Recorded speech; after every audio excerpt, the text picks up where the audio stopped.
for the first time. So if this turns out to be a disaster, you can probably blame him.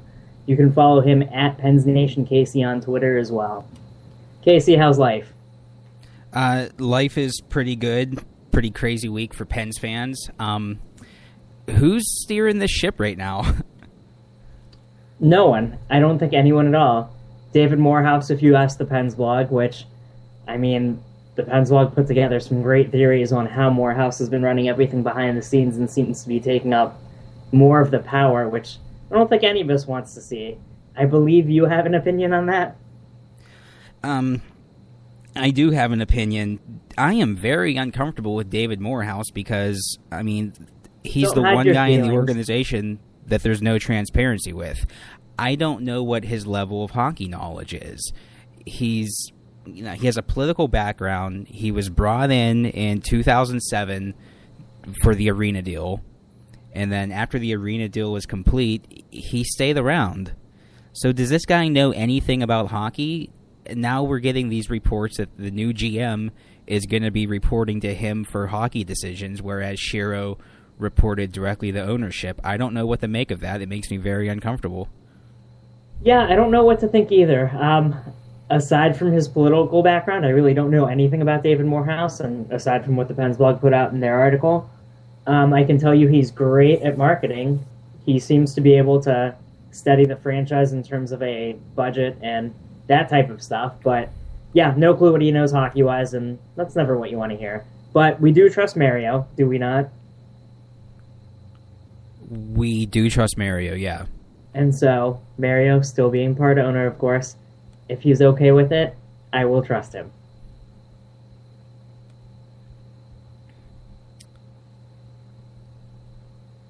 Are you not agreeing with my logic here? Oh, no, I'm agreeing with that. I thought that was it. No, I was waiting to see if you would be okay I thought with it. trusting Mario was the final word. It should be the final word. So let's move on from there. Let's talk about the empty GM spot that's now available, which I don't know how to apply for, but I would like to. Hopefully I can just text GM to 32623 and they'll accept that as an application. But Ray Shiro is gone, which everyone knows now. I'm sure everyone has really nitpicked it to death. Everyone's talked about the lack of drafting, the lack of depth on the team, just in general. It's really funny. A year ago, Shiro was GM of the year in 2013 after getting Iginla, Morrow, Murray, Jokinen all at the trade deadline, or that week before the trade deadline. And a year later, Ray Shero does not have a job. Apparently the Capitals reached out to him today, so who knows what's going to happen there. But what were your overall thoughts on just firing Shero in general?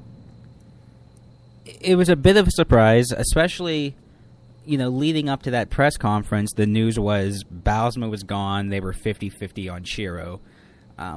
David Morehouse comes to the podium. They fire Shiro. They forget to even mention Bausma, and it's like the fourth or fifth question in before someone even thinks to ask, hey, what about Bausma? So it was a bit of a surprise for me. But then again, not really. I mean, going into it, I said, if he's fired, I'm not going to be upset. If he's retained, I'm not going to be upset. You said it yourself, the draft record. It was a really soft team in the playoffs. We saw just how much Sid was getting abused in the Columbus series and the Rangers series. And, a large part of that has to go on Ray Shero. If you're ownership, would you have thoughts? kept Shero or not? If I were ownership? Yes. Probably not. Fair enough. I would have kept him. I was definitely surprised to see him go. I knew there was a chance both of them could go, but I mean, the coach hasn't gone yet, which we'll get to very soon. But I would have kept Shiro. I'm always hesitant to blame everything on a GM, and I talked about this in my article about it last week. I don't like blaming a GM without seeing what he does with two coaching hires of his own. And I guess a lot of people are saying his decision to keep Therrien kind of counts as one of his coaching hires, but I don't view it that way. Therrien's team had their own way, like whole different style for Therrien's team. So for me, Shiro hired Bausma. They ran with that style, and we saw what happened in the playoffs over and over again. I would have liked to have seen Shiro get another coach and see what would happen there if he would adjust to that coach and draft differently and plan differently for the roster. But I guess we'll never find out. So who knows what's going to happen here? I mean, you look at the possible replacements for Shiro, and I'm not sure anyone's really thinking there is a better replacement for Shiro than what we had. Looking at the options, Jason Botterill is obviously an option. He is currently the interim GM. He was the assistant to Shiro. How would you feel about him keeping the job? I like the idea. I've always had a good feeling about Botterill. He's described by many as a capologist. A lot of the loopholes that Shiro has used to get the team under the cap, apparently a lot of those came from Botterill. And from what I understand, he's also handled player re-signings the past few years. So if you like a lot of the hometown discounts that players have taken, you got to give Jason Botterill some credit. And if I know he's a former player, and if I'm not mistaken, he has an MBA now, doesn't he? I believe so, yes. Okay, so he knows a little bit about business. My two biggest concerns with Botterill are, A, how much of Shiro's philosophy has he adopted over the years as he's learned from Shiro? I mean, is there really going to be a shakeup in the organization if he takes over, or is it going to be a lot of the same things that we've already seen Shiro done? Basically, I guess, I don't know how much of this Botterill is responsible for. I mean, the team is still a mess, even with him as the assistant. Is he really going to fix that as the actual GM? And then, let's see, the big other... here's the thing about Botterill. I mean, okay, how in a hurry are you to hire a new GM? Do you want a new GM in before the draft? Personally, I do, but the Penguins organization has basically said they're okay keeping him for the draft at this point. If they keep him for the draft, if I like the draft he has this year, if he drafts a forward in the first round, I'm sold on him. Can you really judge a draft as soon as it happens? In all honesty, if no, he drafts can't. a forward over a amazing defenseman, is that really going to make anything better? No, it's not. I mean, obviously, I said that tongue in cheek, but I mean, I'm just saying you can't. No one's going to be able to judge this draft as it happens. No one's ever been able to judge any of these drafts as they happen. That's why we're in this mess, because no one saw it coming. That's a good point. We're going to have to work on your arguing skills when it's just okay, us well, on wait, the do you podcast. think if the Penguins hire a new GM before the draft, do you think they lose anything going into it? I mean, they've got a GM who's probably not going to have time to get his scouts in place. He's going to have to rely on the scouting reports of Shiro's guys anyway. So, I mean, did the Penguins lose anything by hiring a new GM before the draft? I guess it would really depend on the GM. Let's go through some of the other names other than Botterill. Jim Benning from Boston, one of their assistant GMs, was talked about, but it looks very likely that Vancouver is going to sign him by the end of the week, so we'll just cross him off the list. Crosby's agent, Pat Brisson, was rumored for a while, but he came out and said he wants no part of it, though he might end up in hockey operations, but I'm not even going to bother with that till it actually happens. There's no need to stress over that. Can I say one thing about that? Even I know he said that he's not going to take it, but everyone kind of thought that came out of left field. He's come up for several GM jobs in the past in other cities, so it's not that strange of a thing.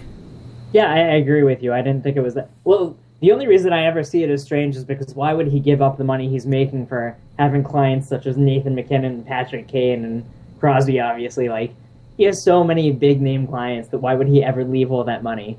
So I would be worried about a guy who wants to leave that much money for more power, because I don't know what he's going to do with that power. But moving along, here's another guy who's been rumored, and I don't know how people would take this one. TV analyst Pierre Maguire. What are your thoughts on that rumor? Mario Lemieux once said that Pierre Maguire knew more about the X's and O's of the game than anyone he's ever met. You know, he's a strange guy, I know that, but he has a very deep and wide hockey knowledge. I don't know how I would feel about him as a GM, though. I believe I your just can't. wife said earlier today that she will buy a Scott Hartnell jersey if Pierre Maguire is hired by the Penguins. What? She tweeted that out earlier. You might want to have a talk with her. Well, okay. She did tell me she wasn't going to cheer for the Penguins. I didn't know that she went that far. Oh, yeah, she's going to the other side at that point. Personally, I have no problem with Pierre Maguire. It's one of the things you have to focus on is you have to split his obnoxious personality in what he actually knows about the game. And he knows a ton about the game. It was interesting. One of the Whalers Twitter feeds, there's like an NHL history Twitter feed about the Whalers. They were talking about how it was, I guess, yesterday or today, it was the anniversary of him getting fired by the Whalers, and the quotes that came out from that little post they had was they called him a know-it-all, a control freak, a bunch of words along those lines, essentially, which I don't know if that's the description I would want for the future GM, but you have to give him credit for what he knows, and he knows a lot. You know he's going to study up on it. You know he would be prepared. At the same time, he knows a lot about junior hockey. And so you would like to think drafting at least would improve right there, but at the same time, he's so tied to so many players around the league. You listen to his scouting reports every single game as a TV analyst. How much of that gets clouded from what he's done over the past few years? That would be something that I would be concerned about. Yeah, I agree there. I did see that tweet by the Whalers historical feed. Did you see my response to that tweet? I did not. One time the Whalers lost a game 7-3 to the Penguins. Pierre Maguire bragged about being able to shut down Mario Lemieux while Kevin Stevens scored 4 goals. So, just a little aside, I always enjoyed that story. It's one of my favorite Pierre stories. I mean, isn't that the goal for several teams? Look at Crosby. If people can shut down Crosby and they lose to someone else, there are a lot of teams that are okay with that. Yeah, that's true. But getting back to the GM candidates real quick, I'm going through a Post-Gazette article right now, and this was from 4 days ago, but 3 other names that they mentioned: Nashville's assistant GM, Paul Fenton. He's the guy who actually took over in Nashville to replace Shiro when the Penguins hired Shiro. I would have my doubts about that just because I wonder if he's going to be the same mold as Shiro, just the same way Shiro learned from David Poile when he was in Nashville. So I would have questions there. How would you feel about it? I would feel the same way. Just that Nashville model of drafting defensemen. I think we need to move away from that. So yeah, I would probably scratch him off my list.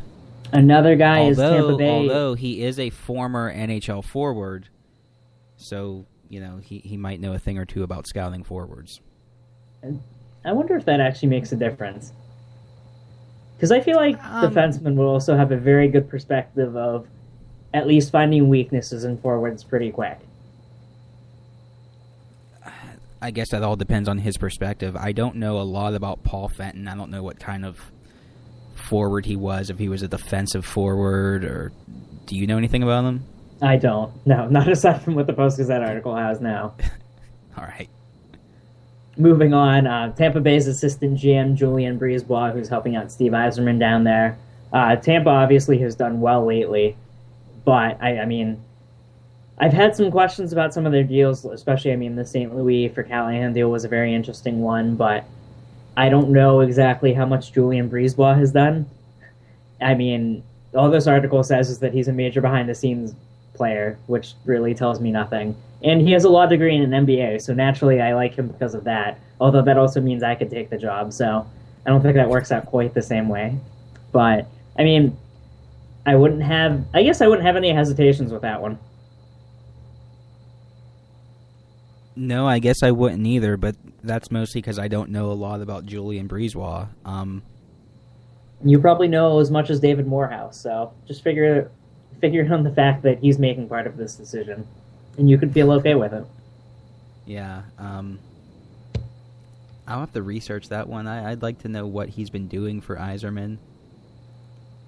You know what? Here's a good test. How do you think Tampa Bay did this year? Because you got to assume Yzerman probably focused on team. What was that? I didn't think they were going to make the playoffs. They impressed me. Yeah. I mean, you got to figure Steve Yzerman probably was really focused on Team Canada this year. So maybe Julian Breezeball was running hockey operations for the Tampa Bay Lightning this year. And I mean, they had two great rookies there in Tyler Johnson and Andre Palat. So, you've seen young forwards thrive there. So that's a good start compared to what we've had. Yeah. And I liked that St. Louis for Callahan trade. I don't know how you felt about that. I thought they got a big return. I didn't think it made sense for either team at the time, but clearly it's working out for New York. I thought it made a little sense for Tampa Bay. I mean, St. Louis didn't want to be there. They got him out of there. They got draft picks in return for him, and they have Jonathan Drouin in the system to replace him. So it's a win-win at least. Yeah, I guess so. Not to get too in-depth with that trade, but St. Louis was still producing despite the fact that he wasn't happy there. They could have traded him in the offseason, and they surely could have used him in the playoffs this year. And traded him in the offseason, bring up Drouin next year. So, I don't know. The timing was the most questionable thing to me, but whatever works. And the last candidate on this little list is San Jose assistant GM Joe Will. It says that his primary duties have been contract negotiations, scouting, and salary cap issues, which San Jose's had their money issues from time to time as well. And, I mean, you can't put all of the playoff disasters on their GM or assistant GM because I feel like at this point that's very, very player-driven, and I think they just mentally aren't there in the playoffs anymore. But I think they've done a good job of assembling a team at least. Yeah, I agree, and I think they've drafted well. They've had a few good players come through their system the past couple years. So, Joe Will's another guy I don't know a whole lot about, but I have respect for the way the Sharks organization is run. So, he's a guy I would like to see give a serious look just based off of that. And we can tell people that he is Ken's cousin. Oh, well, let's wait and see if that's a good thing or a bad thing before we start spreading that rumor. Okay. But one thing to note, I mean, both of us just admitted the last two GMs I talked about, we don't know a lot about. And a lot of people are saying, and I even mentioned it earlier, we don't know if there's a better guy than Shearer that's out there. We don't know if the Penguins made a firing and might have to downgrade because they felt that change was necessary. But the thing is, no one knows. We don't know any analyst, any reporter. No one really knows to the full extent what a lot of these guys are capable of because a lot of these guys just haven't been full-time GMs. And for all we know, there's someone completely off everyone's radar that the Penguins are talking to or might talk to in the future. It's just really hard to judge future GMs and future coaches based on only what they've done in the past. Like, that's just not how things work out. So I think one thing that everyone needs to note is just have an open mind as you go forward with this, and we'll find new candidates and see what happens, essentially. We never knew what Ray Shero would turn into when they hired him. Yeah, and I'm glad you mentioned the coach, too, because one of my least favorite arguments is, well, if you fire the coach, who do you get to replace him? How many fans would have picked Dan Bylsma to replace Michel Therrien? Not many. You don't know who all the candidates are. The next coach, you're probably not going to hear of them, or there's a chance you're not going to hear of them. So, just let the people who are paid big bucks do their job. That's like in our roundtable, one of the questions that Nick posed was, who do you want as the next, should Bylsma be fired, and who would you like as the next coach?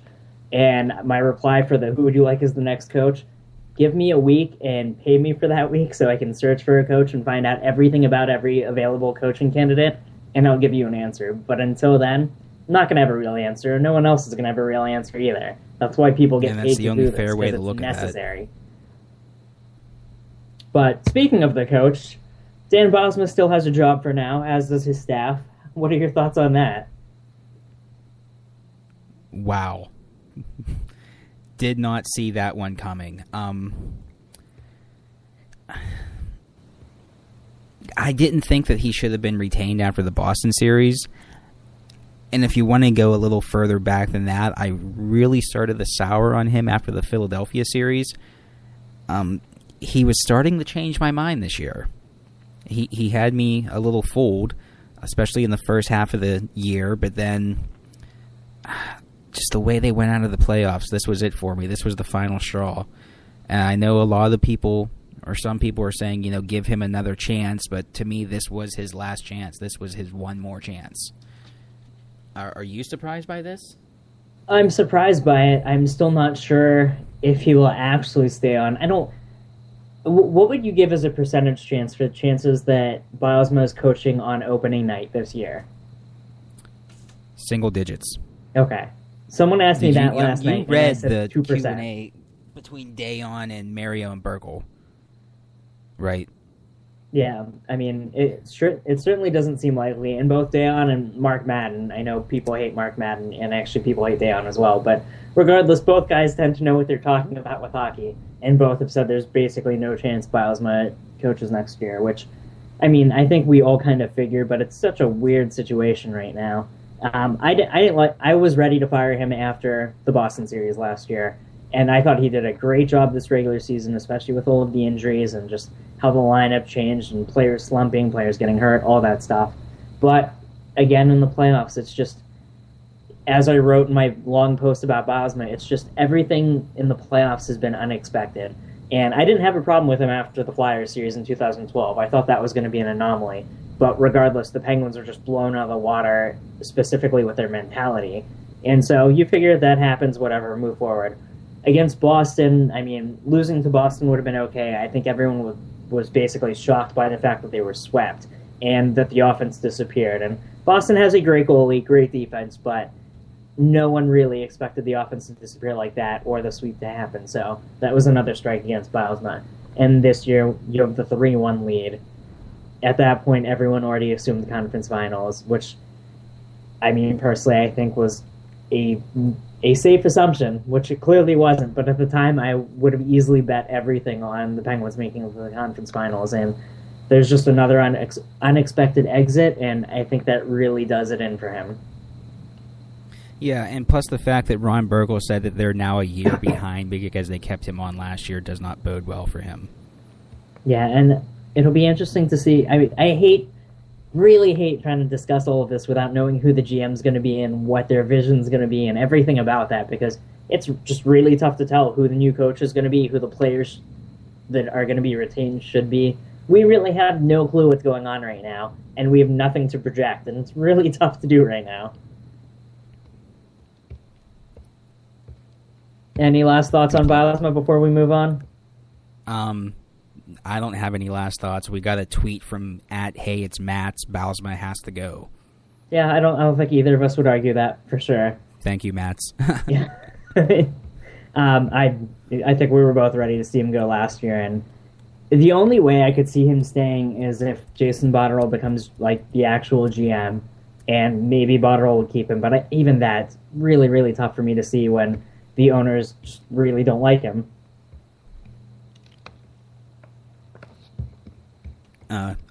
Again, agreed. Okay, let's move on. The show is not going to be too long because it's just me and Casey, and I hate hosting and Casey's producing for the first time, so we don't know if this will be a technical mess. So we'll just keep it a little shorter than usual. Hopefully around half an hour, maybe. But really, the last and my topic... cat's probably going to fall through the ceiling. What? Through the ceiling? Yeah. What is going on there? I'll tweet a picture in a second. Fair enough. Okay. Go on. Thanks for derailing my thought process for that. Anytime. Moving on, let's take a look at Cap Geek. Everyone's playing with the Armchair GM lately, which I will have a post on the Pens Nation for tomorrow. But let's just... I mean, we at some point we do have to grade the whole roster, and we'll talk about everyone. But for now, let's just talk about the free agents, who we want to bring back, who we don't want to bring back, and we'll also discuss some of the more notable contracts that people are not happy with and would like to trade away. But let's start with the forward unrestricted free agents. And just in general, if you think they'll come back, how much you think they'll get, whatever your thoughts are, really. Let's start with UC Okunin. As much as I would like to bring him back, because I think he's really earned it, I don't think he comes back. I don't think the Penguins can afford him. So I'm going to say no. If he didn't have the playoff performance he did, he'd probably be back. But I think that really priced him out of here. Yeah, my thoughts echo that pretty well. The playoff performance really, I mean, Jokinen was clutch in the playoffs. He was great, which was great for the Penguins through 1.5 series. And then once they blew it, I mean, that pretty much priced Jokinen out. He made $3 million. And it turns out he was doing it with a wrist injury. Yeah, well, yeah, that's not going to hurt his value either right there. That's probably going to bump it up. He was making $3 million, obviously $900,000 from the Hurricanes and $2.1 million from the Penguins. Thank you, Jim Rutherford. I will forever miss you in the NHL. I assume Jokinen's getting a bump from $3 million, and it's probably going to be a hefty one because of the playoff performance. I think he is really hard to judge, though, just because a lot of GMs are going to remember the fact that they passed on him on waivers, and I'm sure they all had their reasons. And at the time, he wasn't playing well in a third-line role for Carolina, but I think what we've noticed in Pittsburgh is he plays really well on one of the top two lines. He still does disappear on the third line. He was put with Sutter every so often, didn't play that well. And if you go back to last year's playoffs, he was dropped to the third line, then the fourth line, then a healthy scratch because he wasn't doing well in the bottom six. So I think Jokinen has a lot of versatility when it comes to special teams and center versus wing, but I don't think he has a lot of versatility when it comes to playing bottom six versus top six. I would think that's going to hurt his cause a little bit, but probably not enough to price him back into Pittsburgh's range. Anything else from you? Not for Jokinen, no. Fair enough. Let's move on to Lee Stempniak. We did not get to see a ton of Lee Stempniak. Pulling up his regular season numbers with the Penguins, he played a little bit of everywhere, really. I mean, mostly first and third line. He had a good start on the first line with Crosby and Kunitz, and then eventually dropped down to the third line. In 21 regular season games, he had 4 goals and 7 assists for 11 points. In the playoffs, I mean, I wasn't really impressed with him in the playoffs. I thought he was pretty invisible for most of the games. He had in 13 games, he only had 3 points, 2 goals and an assist. What were your thoughts on Stempniak? I mean, I really don't have a great thought on Lee Stempniak. He came in, we thought maybe he could be a temporary replacement for Dupuis. I don't really think he was. He came into a tough situation. Sidney Crosby's not an easy guy to play with. Give him an A for effort and release him to free agency. I like the idea of him as a third-line winger. I think it would be nice to see him over a full season. I like his shot. I think he has decent offensive skills to produce there. Yeah, it would be depth that the Penguins haven't had, obviously. But his price tag last year was $2.5 million. I'd be very interested to see if he's willing to drop off of that, because 2.5 is definitely too much for the Penguins to afford. If he would take half of that, maybe the Penguins could afford him and use him. I don't know if that's possible, though. I don't know if he would take that. The free agent market is really, really weak this year, and because of that, I feel like all of these UFAs are going to get overpaid. And I mean, UFAs in general get overpaid just about every year. So I think here's my problem with bringing him back for the third line. I have a strong feeling Dupuis might be on the third line next year, and that gives us one guy playing his off wing if that happens. So, depending on who else slots on the third line. Well, if it ends up being Stempniak and Dupuis, I mean, they're both right wingers. Oh, I guess that's true, yeah. I was thinking... Yeah. Okay, yeah, that's fair. I was thinking without Stempniak there, but yeah, you're right. Yeah, that's also true. Although, you know what, I think there's a lot that's made out of the off-wing thing, more so than necessary. I think it matters with a guy like Iginla, which obviously we saw what kind of disaster that was. But I think there are definitely certain players that transition to it better than others, so who knows? Regardless, I just don't think they can afford Stempniak, which I know Jesse Marshall will be upset about because I know he's a big Stempniak fan. He's hoping they re-sign him. Moving on to another one of the trade deadline acquisitions, Marcel Gottsch. Made 1.7 last year. We didn't see him for too long in Pittsburgh because of when it looked like his foot fell off with that ankle injury, but he turned out to come back for the playoffs. In the regular season, he had 12 games played, only 2 assists. In the playoffs, it was 9 games played and 1 assist. Obviously, not a lot of offensive production. Didn't help that he was often put with, the likes of Craig Adams and that lovely group we had on the fourth line. So, what were your thoughts on Gottsch? I thought he was maybe a little above average for a fourth liner for the Penguins. Really good face-off guy.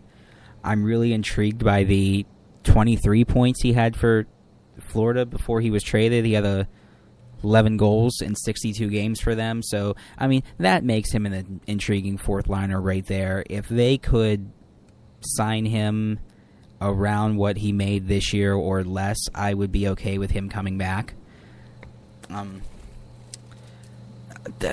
My thing about the fourth liners, or the whole bottom six, aside from Craig Adams, who was slower than dirt, I wasn't unhappy with any of the fourth liners individually.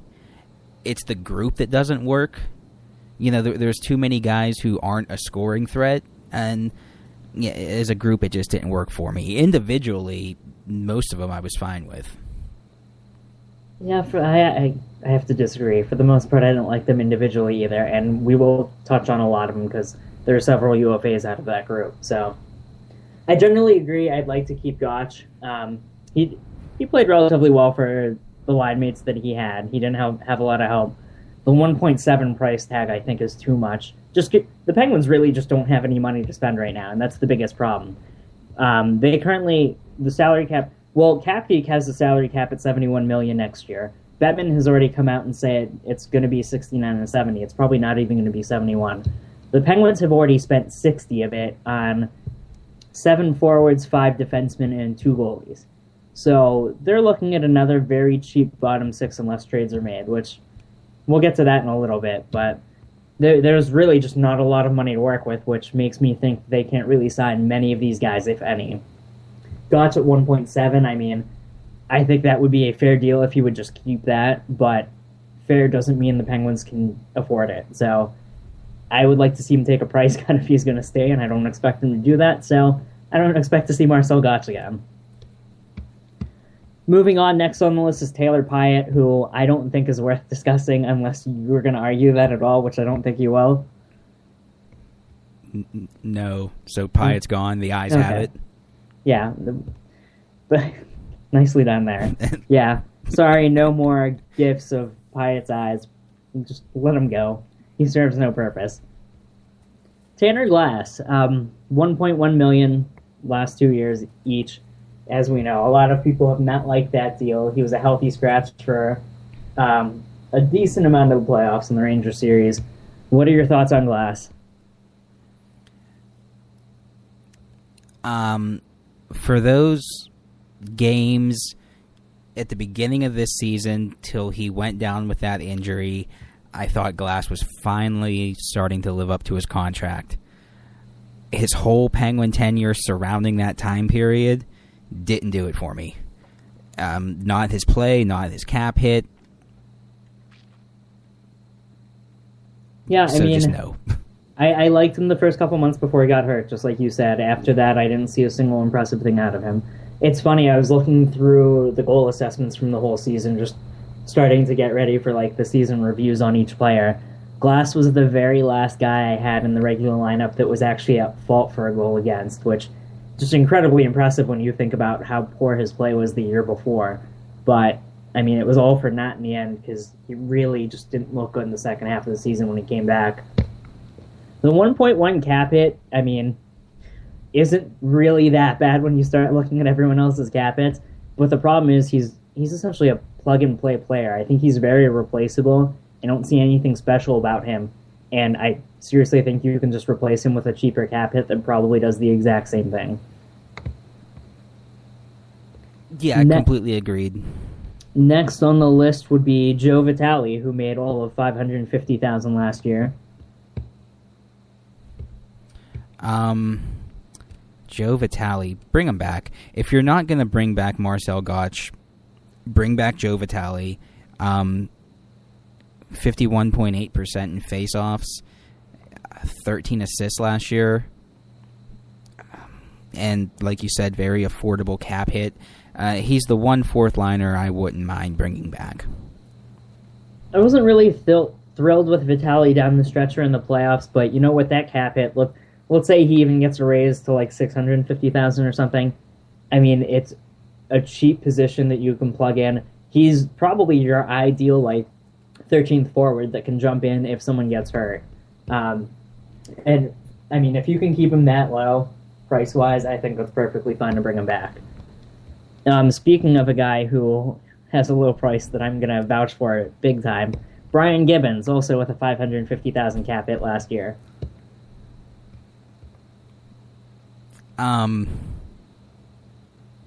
No, I wouldn't bring him back. I'm just going to assume reading you're doing between that the lines of what Mario and Burkle said in that interview, they're going to need size a lot more than they're going to need speed, and Brian Gibbons just doesn't have that. Gibbons was perfectly fine. He actually had several hits in multiple games in the playoffs. Personally, I say, again, if he's going to stay cheap, 650,000 or less, sign him to like a two-way deal, or, again, he can be an ideal 13th or 14th forward. I like him on the third line, fourth line, personally. If you can't sign... Yeah, I know he had Stepniak, some Jokic, big Goff, hits, etc. but I could hit a brick wall. It doesn't mean it's going to hurt the brick wall. Hey, he knocked over Rick Nash. Everyone's knocked over Rick Nash. My grandma can knock over Rick Nash. I fully disagree with that. She can probably stop Nash's shot, but she cannot knock over Rick Nash. I would definitely bring Gibbons back. I don't think he fits in a first-line role at all, and I thought he took a lot of heat because everyone was pissed off he was playing on the first line, which he didn't deserve because he shouldn't have been on the first line. He had no business being there. But, I mean, fourth line, extra forward, I would totally bring him back at a cheap price. Now, okay, you say bring him back. I say don't bring him back. Is it fair to say that both of our minds could be changed with a coaching change? Yes. I think that goes for every single one of these players. Well, aside, the price thing's the big issue with a lot of these guys, but for, like, Vitali and Gibbons, yeah, coaching change could change everything right there. Because who knows what style... we don't know what the Penguins are centered around style-wise right now. If Bilesma's still coach, I'm sure he would love Gibbons. So, how about that? Yeah, fair enough. And then your restricted free agent, who I'm sure you would love to bring back, Brandon Sutter. I think you already know the answer to that. How much money would you bring him back at? He made $2 million last year. He's definitely going to get a raise, whether it's through arbitration or from the Penguins straight up. It's probably going to be a decent raise, too. What is your cost limit on Sutter? All right, you said the salary cap was going to be probably 70 tops? 70 tops is what Bettman said. Hold on.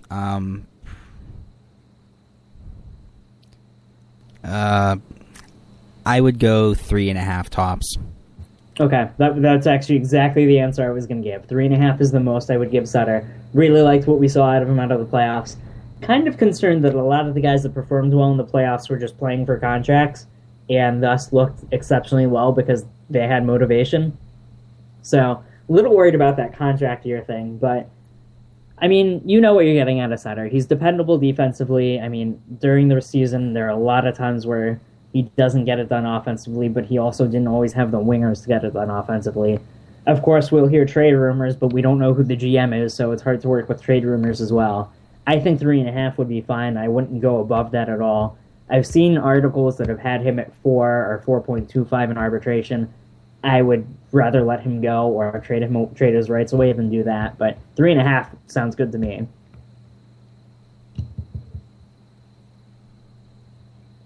Would you survive a Brandon Sutter trade?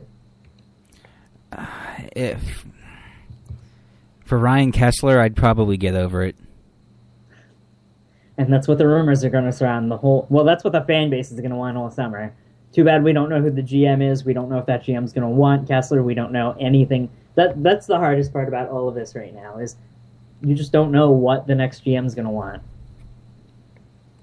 Starting with the coaches, for that matter. Moving on to also, for that matter, you have no clue if Vancouver's new GM is going to want to give up Ryan Kessler. This is also if true. I'm who was rumored to be their new GM? Jim Benning? Yeah, Jim Benning from Boston, probably. If I'm Jim Benning, my first priority, day one, is to smooth over the relationship with Ryan Kessler. Well, is the relationship even going to be bad with the coach and GM gone with the whole change in management? Kessler might be Probably perfectly not. okay with everything with 2 new guys there. Yeah, I'm thinking the same thing, because I suspect a lot of the strain on that relationship probably came from Tortorella, more so than Ryan Kessler.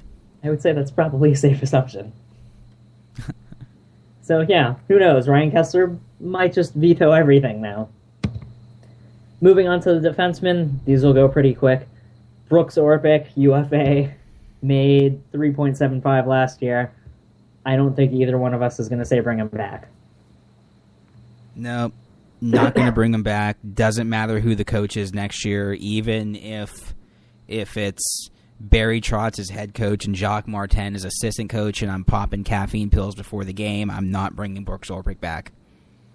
Yeah, I honestly just don't see a single reason at all to bring him back. Love what he did in Pittsburgh for as long as he did, but it's time to part ways. Another guy... Yeah, definitely give him say thank you before he leaves. That's the only thing. I did. Another guy probably in a similar That was directed vein. towards the rest of the fan base, not you. They're not going to listen to you. They don't listen to me. The fan base isn't going to listen to anyone. They're just going to riot. Next guy on the list, well, actually, let's skip one guy because let's move to Derek Engeland, who made $566,000 last year. Do you see any reason to bring him back? No. With the log jam at defense, I mean, Robert Bortuzzo is probably already going to be a 7th defenseman next year, depending on the coach. Englund, I don't see any reason to bring him back. Yeah, I mean, I liked Engeland more in that fourth line role. I was really impressed with what he brought as a forward as the season went on. But as a defenseman, I don't think he serves any purpose on this team anymore just because he's going to get replaced really quickly by the kids in Wilkes-Barre. And so, I mean, that alone, I think, just cuts him out. And I have a feeling a new coach after Bosma is not going to want to use Engeland at winger quite the same way. So, yeah, I just think, sad. I mean, good for him. The versatility was awesome to have this year, and he certainly did the most with his abilities, far more than I thought he would, but he's another guy where I just don't see him coming back. No. Moving on to the big free agent from the defense, Matt Niskanen, who made 2.3 last year and will get a hefty raise on that. I would be shocked if the Penguins could afford him. I'm worried because he performed this well in a contract year. And I think that there's more defensemen in the system who have a bigger upside than Matt Niskanen. So not only are you going to be paying him a lot of money, but probably you're going to be paying him that money to play third pairing minutes before long. Yeah, I agree with every point you made, and the other thing that I have as an issue is Niskanen's next deal, he's not going to take a short deal. It's not going to be like a 2-year deal like they just had with him. It's probably going to be something 4 or 5 years because he's going to want to cash in on this big year that he just had. I don't want to lock him up for that long with the defenseman in the pipeline. And that right there is the biggest reason that I say let him go. Money, of course, is going to be a factor as well because I think he could easily make 5, maybe even north of 5 on the free agent market. Penguins probably can't really afford to give him more than 4, or maybe just right around there. If I'm Matt Niskanen, I leave for more money and more years, but who knows what's going on in his head. And then we have a restricted free agent amongst the defensemen, Simone Dupre. Simone Dupre, we hardly knew ye. Yeah, I mean, he's an RFA. You can give him a 1-year deal. He's not going to get a very big raise, and maybe a new coach knows how to use him. So I would bring him back. Yeah, that's my thought. Well, he made $840,000 last year. RFAs, I believe, are due for at least a 10% raise for a qualifying offer. So you're putting them up in the mid 900,000 range. I think that's worthwhile. I don't know if he'll take that qualifying offer necessarily, but if he would, I think it's worthwhile for another year or two, especially depending on the coaching staff, because, I mean, both Lemieux and Burkle mentioned Dupre when they were talking today and talked about how pretty much he was underused and a lot of the younger guys were underused. I'd love to see what a new coaching staff could do with Dupre, because we might have a hidden gem there that we don't know about because he never really got a true chance. So I'd like to see him get another chance. And he's only 22 years old, so there's still room for development. Yeah, I mean, exactly. And defensemen, I mean, as we've seen, they really don't hit their peak till 27, 28. So you really could have a star there. We just don't know yet. We have no clue what this kid's going to turn into still. I'd love to see him stay in the organization at least. Yeah, I think if you trade him now, you might run the risk of running into a Ryan McDonough situation. Everyone's talking about that this week, where Montreal traded him for Scott Gomez. Mind you, I don't think he'll be as good as McDonough necessarily, but yeah, the warning there definitely could be true. Moving on to the goalies, I expect Vokun to retire, or at least not return here, even if he's going to play. We on the same wavelength there? Yeah, he's going to retire or play in Europe, is my call. So we won't even spend too much time on him. Let's talk about... Yeah, this is going way over 30 minutes. I don't know why I said we could limit this to 30 minutes. Let's talk about 4 more players specifically with contracts that people don't necessarily like or attitudes that people don't necessarily like, and we'll end it after this. But 4 guys, let's stick with the goaltenders. What do you do with Marc-Andre Fleury, if anything? He is making $5 million this year. He will be an unrestricted free agent after this upcoming season. He has a limited no movement clause and a limited no trade clause. I believe he can, Capgeek says he can designate a list of teams he will accept a trade to. And of course, the Penguins still have their amnesty options, and we don't know how a new GM is going to treat those options. What do you do with Marc-Andre Fleury? I keep him for the year. I spend the next year doing everything I can trying to solve my goaltending problem, and unless he really knocks my socks off this season and in the playoffs, I thank him for his time and let him walk at the end of the year. I do not buy him out. I'm probably looking for another option if possible now, especially with guys like Halak and Hiller out there in free agency. I don't know if I would be sold on those guys. It would depend a lot on the money. I would certainly consider amnestying Fleury, and don't get me wrong, I love Fleury. I'd love to keep him here. If there was no salary cap, I would keep him here. But there is a salary cap, and he's making $5 million, which is it's a lot for a goalie that's pretty much average. And I mean, what's the deadline to use your amnesty? What? What's the deadline to use your amnesty buyout? I think you have to do it within the first couple weeks of the offseason or something along those lines. Okay, so they can't go to free agency, sign someone, and then amnesty him. Don't quote me. No, I don't believe so. I'm not sure of the exact timeline, but I know there's it's like a week or a 2-week period where people get amnestied. Yeah, I think you're right. I just wanted to be sure. If you want to take the gamble and amnesty him, then you're taking an awful big risk, but... I think you have to have something else in place already. You have to trade for another goalie's free agent rights, the same way the Oz did with Halak, actually. And you have to solve your problem that way if you're going to do it.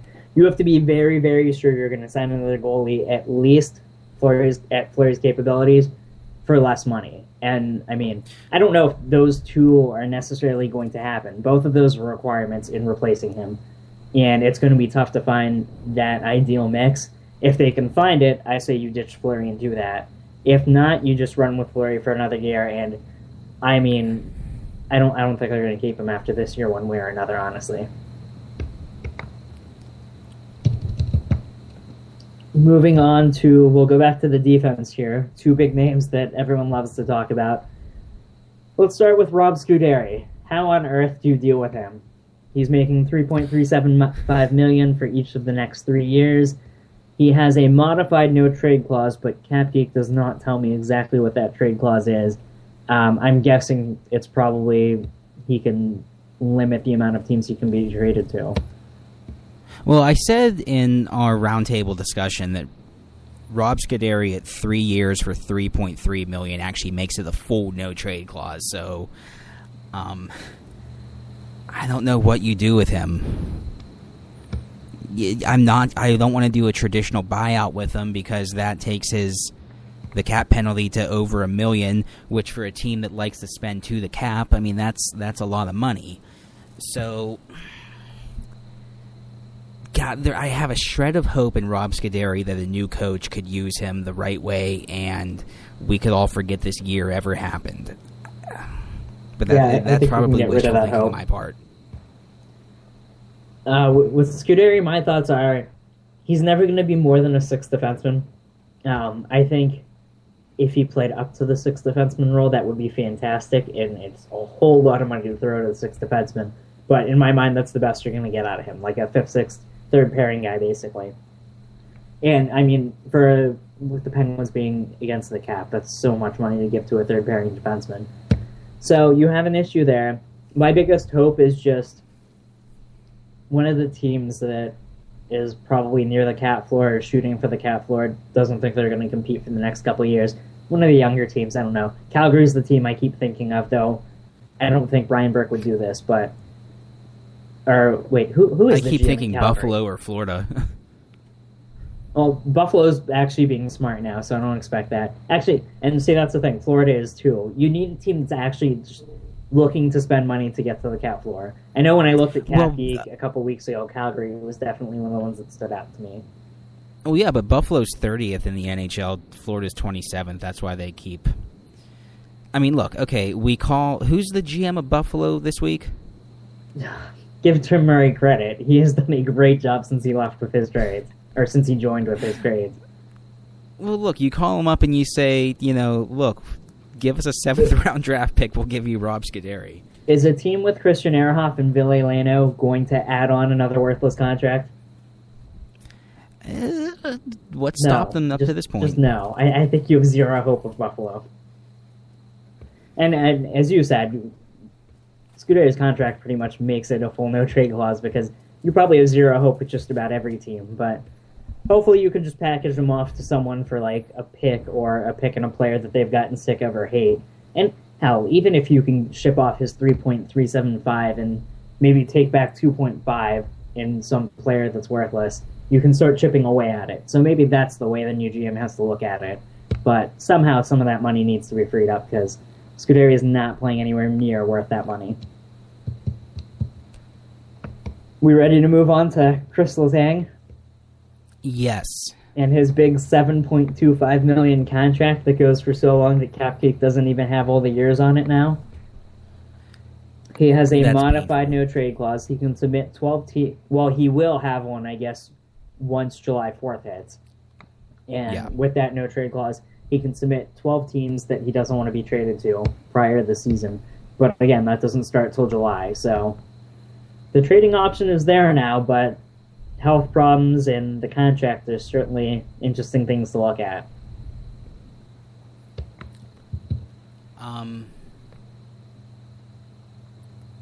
You go first, because would you trade him?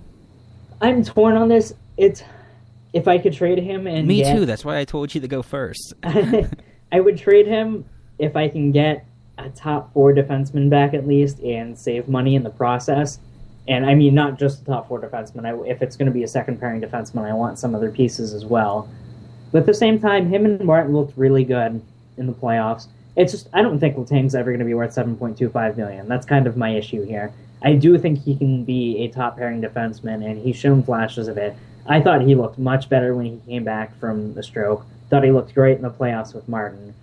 I still don't know if that's $7.25 million's worth, and it's clearly just an easy place to save money where I'm sure like a young team like, I don't know, Edmonton or a young quote-unquote up-and-coming team would love a defenseman like that and would surely trade pieces away for it. But I don't know if you'll ever get equal value back for Letang. That's kind of my issue with a trade.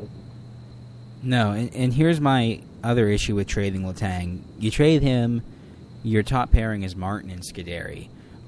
We've already discussed how to get rid of Scuderi, so who knows if he'll be here. You get rid of him, your 2 veteran defensemen are Paul Martin and Dupre if he comes back.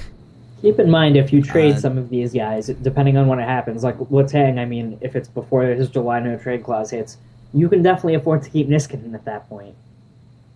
You can afford to keep Niskanen, but then we've already had the question of whether that was just a case of a guy performing well in a contract year.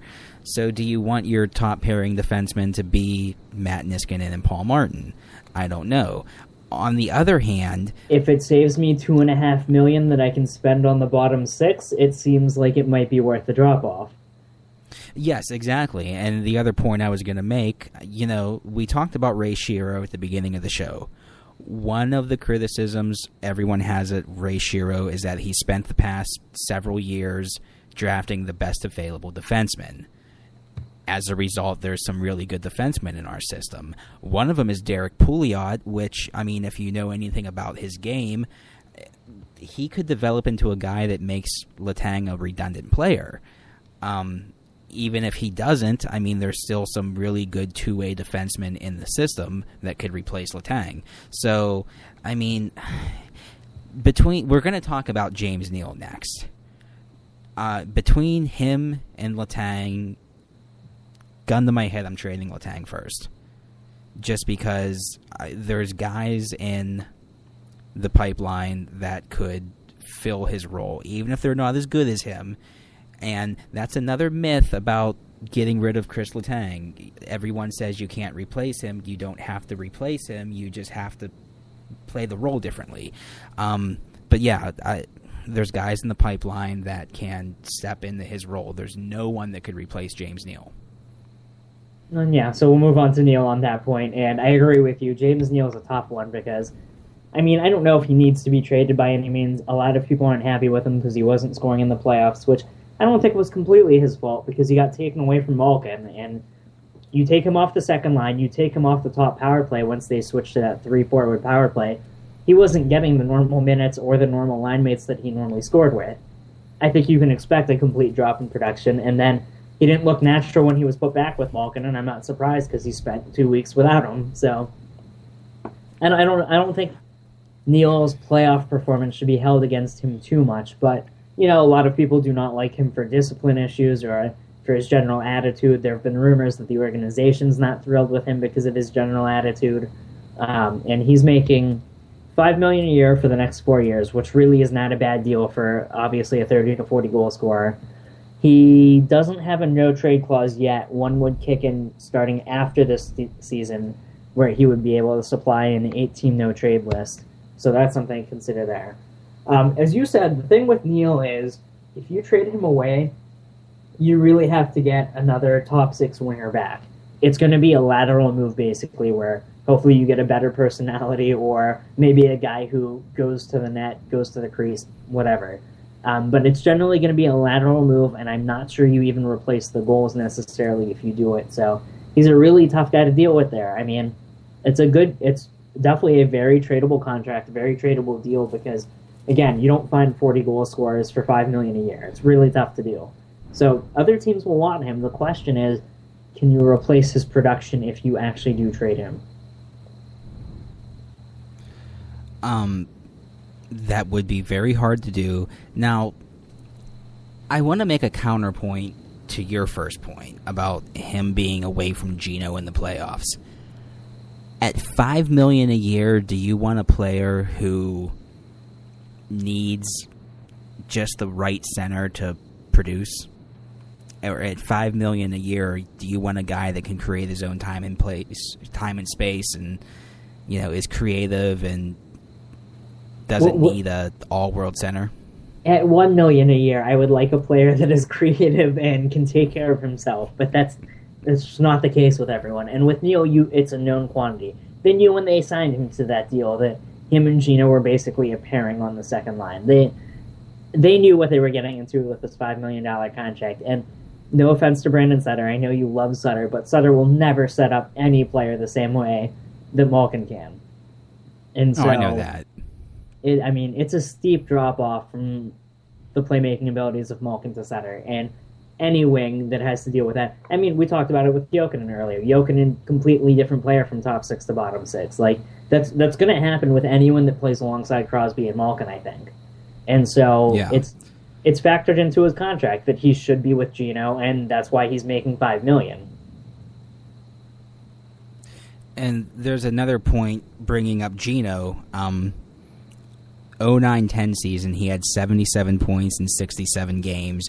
Never really looked like himself that year. The next year, he had 37 points in 43 games.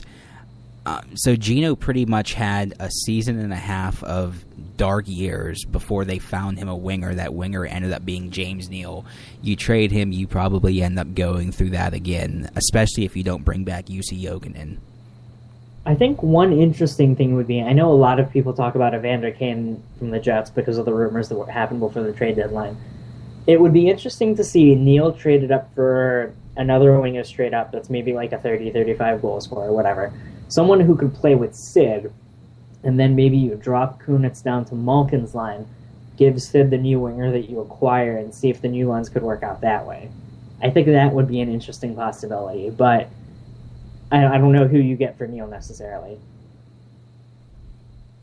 I would take Evander Kane. I know a lot of people would. I like Evander Kane as a player, but it better be Evander Kane and a pick coming our way if we're trading Neal. That's my opinion, but I know not everyone values Neal the same way. So I also don't see the Jets really giving up on Evander Kane. I think that's kind of overblown, and the Jets' struggles at the time certainly did not help things because we heard Blake Wheeler was going to get traded. There were trade rumors surrounding everyone. So I don't know what's actually going to happen with Winnipeg, and I don't know if they're actually a viable trade partner. But one way or another, if you trade Neal, you have to bring back a decent scoring winger for either Crosby or Malkin. I think Kunitz has shown he can play with either, so you just have to find another top six winger there. Anything else from you? Nope, I'm good.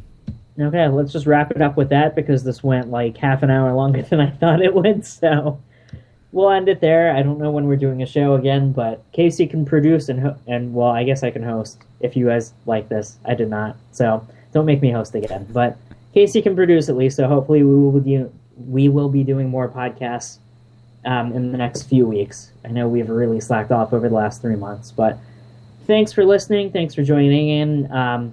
Rate us on iTunes. Visit thepensnation.com. You can follow me at HockeyMish on Twitter, and you can follow Casey at PensNationCasey. Thanks for listening, guys. Let's get out of here. Let's get out of here. Let's get out of here. Let's get out of here.